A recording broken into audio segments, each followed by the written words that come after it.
So, what do we got here? A Kitcheniq knife sharpener. Alright, that's it right there. I got it with a color of red. There's a fine and there's a coarse one. Alright, what do you use the coarse for?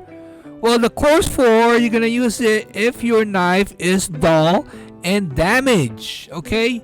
The fine one is like for polishing the knife or just a quick touch up.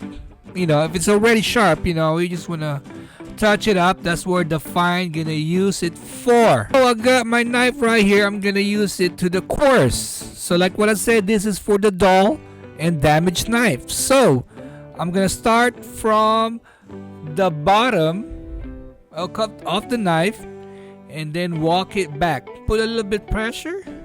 Blow. See that? Okay, so the coarse.